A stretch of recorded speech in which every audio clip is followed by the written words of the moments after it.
Review చేస్తున్నది. ఇదేనా మీరు ఈరోజు అడ్మినిస్ట్రేటివ్ కంట్రోల్స్ మీ దగ్గర ఉన్నటువంటి దాఖలాలని చెప్పి అడుగుతున్నా. ఇష్టానుసారంగా ఎవరు ఫోన్ చేసి ఎవరికి ఇష్టానుసారంగా వాళ్ళు ఫోన్ చేసుకొని నీరు దండుకొని పోతే ఈరోజు మీ నిర్ణయాల వలన కొన్ని వందల వేల జీవితాలు, వేలాది రైతాంగ కుటుంబాలు ఈరోజు రోడ్డు మీద పడే ప్రమాదం ఉన్నది.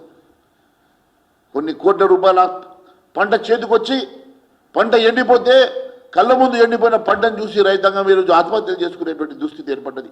దీనికి కారణం ఎవరని అడుగుతున్నా. ఈ రకంగా ఒకవైపు మీకు అడ్మినిస్ట్రేటివ్ కంట్రోల్ లేదు, ఇష్టానుసారంగా నిర్ణయాలు తీసుకుంటారు, మరోవైపు ఇచ్చిన హామీలు నెరవేర్చారు.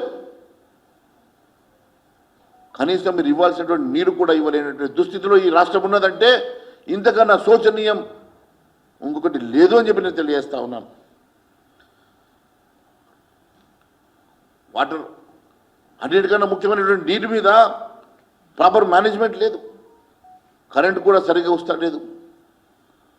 మరి నీళ్లు ఏ రకంగా వాళ్ళు వ్యవసాయం చేసుకొని మరి ముందుకు వెళ్తారన్న సంగతి నేను అడుగుతా ఉన్నాను. మొన్ననే ఇదే ముఖ్యమంత్రి గారు పంట నష్టం జరిగింది, పంట నష్టానికి 10,000 రూపాయలు తక్షణ సాయం చేస్తామని చెప్పిండు కదా.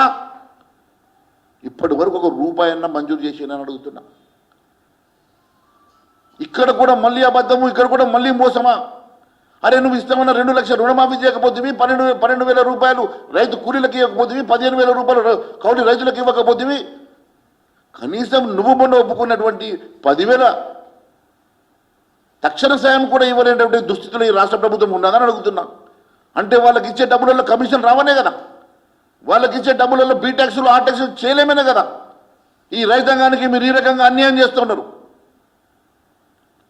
మీరు ఇవ్వాల్సినటువంటి తక్షణ సాయం మీరు ఒప్పుకున్నది. మేము గతంలో నువ్వు పిసిసి అధ్యక్షుడు ఉన్నప్పుడు 20,000 రూపాయలు డిమాండ్ చేసినావు కదా. మరి ఈరోజు నువ్వు 10,000 రూపాయలు ఒప్పుకున్నావు, ఆ 10,000 కూడా ఇప్పటిదాకా ఇవ్వలేదు. ఇంతకన్నా మోసం ఇంకోటి ఉంటుందని అడుగుతున్నా. అంటే ఈ రాష్ట్ర ప్రభుత్వం ఏ బిల్లు ఏ డబ్బు రిలీజ్ చేయాలన్నా ఆ ట్యాక్స్ బీ ట్యాక్స్ కట్టేది డబ్బులు రిలీజ్ కావా?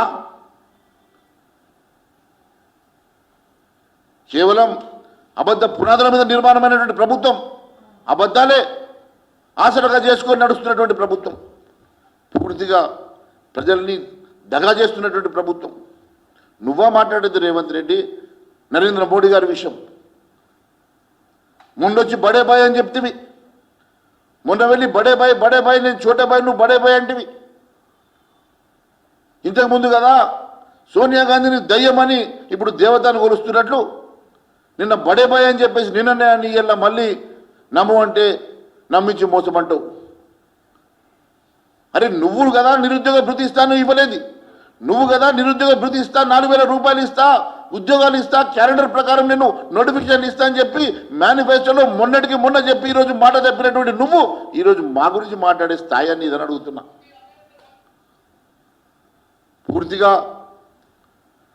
ఏం దొరికితే అది నోటికి వచ్చిన మాటలు, సినిమా డైలాగులు, బాలకృష్ణ డైలాగులు తప్ప నిజంగా నువ్వు ప్రజల కోసం ప్రజల సంక్షేమం కోసం ఇచ్చిన ఏ ఒక్క హామీ అన్న నెరవేర్చడానికి నీకు చిత్తశుద్ధి ఉందని అడుగుతున్నా.